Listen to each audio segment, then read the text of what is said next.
यीशु के कृपा से हम जीवन बिताइला। प्रभु यीशु के कृपा से हम जीवन बिताइला।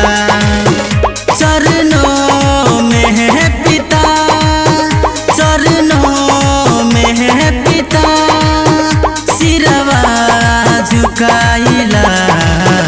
प्रभु यीशु के कृपा से हम जीवन बिताइला। प्रभु यीशु के कृपा से हम जीवन बिताइला।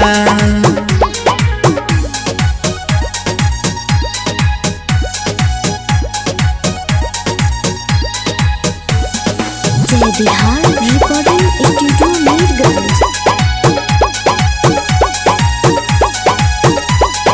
मतलब के ही सारा दुनिया बा, रउए ही बाटे सहारा, रउए ही बाटे सहारा। मतलब के ही सारा दुनिया बा, रउए ही बाटे सहारा। चरणों में पिता हम सिरवा झुकाइला। चरणों में पिता हम सिरवा झुकाइला। अन्हरो के रहुआ प्रभु जी रहिया दिखाइला।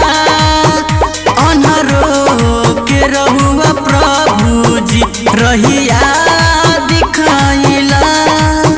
प्रभु यीशु के कृपा से हम जीवन बिताइला। प्रभु यीशु के कृपा से हम जीवन बिताइला।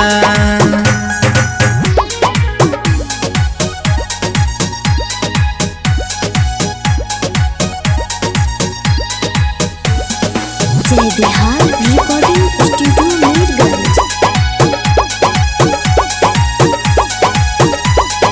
चारों तरफ अन्हरिया छइले रहे जीवन में, छइले रहे जीवन में। चारों तरफ अन्हरिया छइले रहे जीवन में। रउए दया से प्रभु जी अब तक भइले बा उजाला।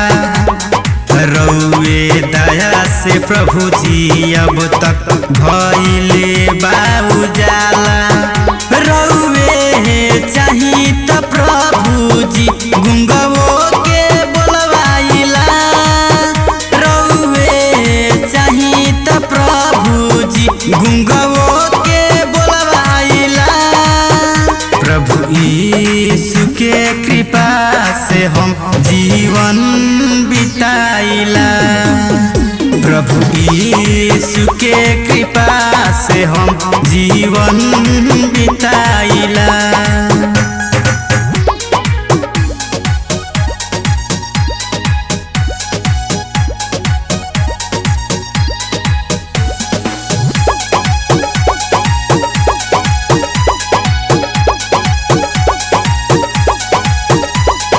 प्रभु जी दया के सागर ऐनी रौरी शरण में, ऐनी रौरी शरण में।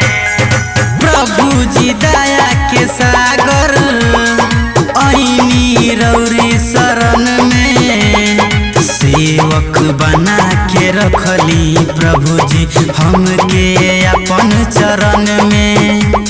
सेवक बना के रखली प्रभु जी हमके अपन चरण में। मन में बसा के हरदम हम इहे गाइला। मन में बसा के हरदम हम इहे गाइला। प्रभु यीशु के कृपा से हम जीवन बिताइला।